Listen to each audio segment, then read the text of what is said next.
The Double Switch by Carole Neuok. Chapter 24. Kelsey inhaled the aroma of the baked oatmeal she had put in the oven earlier. It was her favorite recipe, and she could almost taste the tangy blend of pineapple, cranberries, and maple syrup. The cheerful theme from the morning news announced that it was soon time to hear the events that took place the evening before. She took a sip of her morning coffee and felt it warm her body. It had been a week since Grace had been released from the hospital following her stroke. She was staying with Kelsey and her family while she recovered. She was surprising her doctors with her quick recovery. Later today, she would be going home to fend for herself for the next few weeks. Then she would be going on the Alaskan cruise with her sister that had been postponed due to the stroke. She still had not been informed of Lindsay's existence, but the family was planning to take her to lunch and tell her the next day. Afterwards, she would be having dinner with Lindsay so that they could meet and get acquainted. Kelsey would be joining them because she was driving Grace. Kelsey had this day off and planned to take Grace grocery shopping before taking her back to her own condo. Kelsey's husband, Grant, was already up and in his office logging on to his computer. He had an early morning televisit scheduled. Kelsey and Grant had been taking turns staying home with Grace all week. Hope and Joy were out of school for another week, and the boys had already left for college. Kelsey heard Grace coming down the stairs for her breakfast and poured her mother a cup of coffee. A set of twins has recently discovered that they were switched at birth, the announcer said on the television. Kelsey gasped and turned around to see video footage of herself and Lindsay as they performed at Sam's over a month ago. She didn't want Grace to find out this way, so she grabbed the remote and turned off the television. "Why did you turn that off, sweetheart? That sounded like an interesting story." "Do you mind if I turn it on? I'd like to see this," her mother said, as she took a sip of the coffee that Kelsey handed her. "No," Kelsey said. "You're up early." "I'm always up this early," she said. "What do you mean, no?" "The television is broke," Kelsey said. "It just went off on its own." Grace reached over and turned it back on. "You must need batteries for that remote." "The television is working just fine." The timer for the baked oatmeal chimed. "Can you get that out of the oven for me?" Kelsey asked as she reached over and turned off the TV.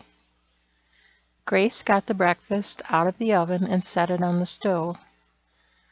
"Let me know when it is cool enough. I'm going to have my coffee in the family room." "I want to see this news story," Grace said, as she headed for the family room with her coffee in her hand. Kelsey raced to the basement and opened the panel with the circuit breakers. She looked for the one for the family room and switched it into the off position. She couldn't have her mother watch the news and find out about Lindsay. She could have another stroke if she found out about the story on the news. Kelsey tried to think of what to do. They would have to tell her today. If they waited until tomorrow, she just might see it on her own television once she returned home later today. All three of her siblings were busy today. She had no other choice than to tell her by herself, and she was going to have to tell her now. She went into Grant's office. Luckily, he was finished with his conference call. "The news got a hold of the story," Kelsey told him. "What story is that, honey?" he asked. "The story about Lindsay and me and Kyle and Lenny." "How do you suppose that happened?"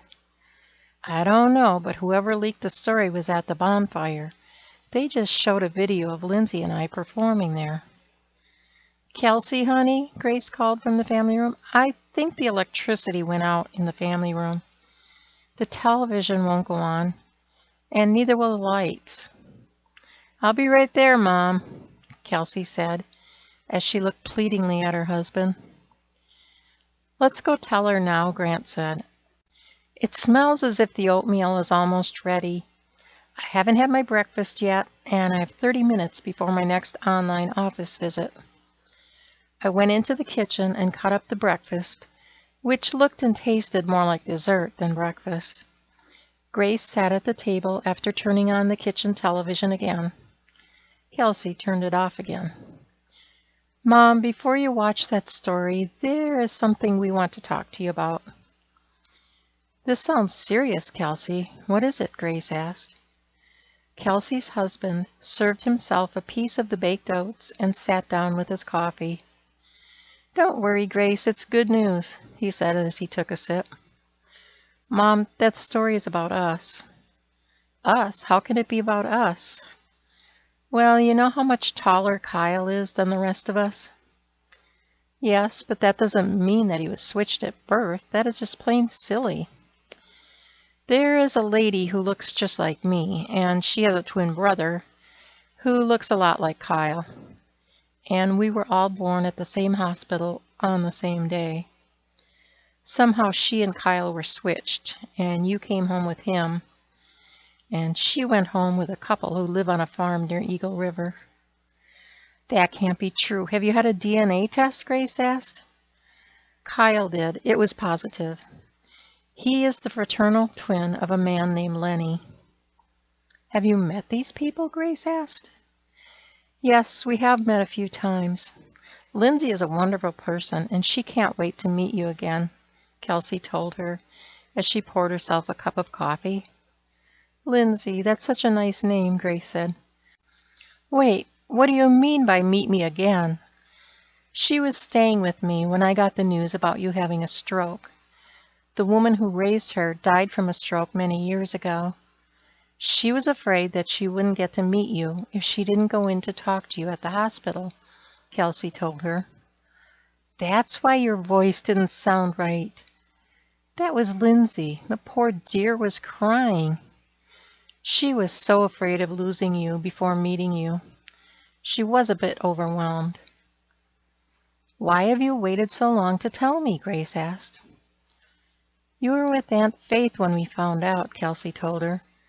We were planning to tell you, and then you had your stroke the night before. We all wanted to tell you together. That's why you wanted to have lunch that day. I thought that something was wrong. Nothing was wrong. When I first found out, it was a shock, to say the least. But she is so amazing. You're just going to love her. I want to see her. Can you ask her to meet us for lunch today? Grace asked. She lives all the way up in Eagle River. She is planning to come to town tomorrow. We were going to tell you at lunch tomorrow. Can you wait until then to meet her? I suppose that I will have to. Are you all right, Mom? Kelsey asked as she got out the blood pressure cuff. I think I am, Grace replied. I have another daughter. Can I take your blood pressure just to make sure? Kelsey asked. Sure, go ahead, Grace replied. It was only slightly elevated. Grace seemed to be doing fine. The phone rang. Kelsey picked it up. Kelsey, we are on television, Lindsay said on the other line. I know, Mom almost saw it. I had to tell her. She can't wait to meet you, Kelsey said. Can I talk to her? Lindsay asked. You sure can, Kelsey said and handed her mother the phone. Lindsay wants to talk to you, she said as she handed her mother the phone. Grace smiled and took the phone. How are you feeling, Grace? I couldn't be better. I have another daughter. I can't wait to meet you. From what I understand, we already met. I can't wait to see you and Kelsey at lunch tomorrow. Did you see the news story? No, Kelsey wouldn't let me. She didn't want me to find out that way, I guess. Now I really want to see the story. I'll look for it online. Maybe I can send you a link. Or we could all watch it together tomorrow at lunch. Yes, that would be fun. The phone buzzed, letting her know that Kelsey was getting another call. What did you say, dear? This phone keeps making a funny noise. I think that you're getting another call. We can talk in person tomorrow. Okay then, dear. I will look forward to meeting you tomorrow then. So, I have another daughter. What a nice surprise. Thank you for reading this chapter of my book, The Double Switch. I hope that you enjoyed it. If so, please click on the like button. It will also help you to mark the spot where you left off. When you come back to the book, just look for the last chapter that you liked, and you will know which chapter you read last. Please click on the subscribe button and the bell so that you can be informed each time a new chapter or story is uploaded. God bless. Carole, Neuok.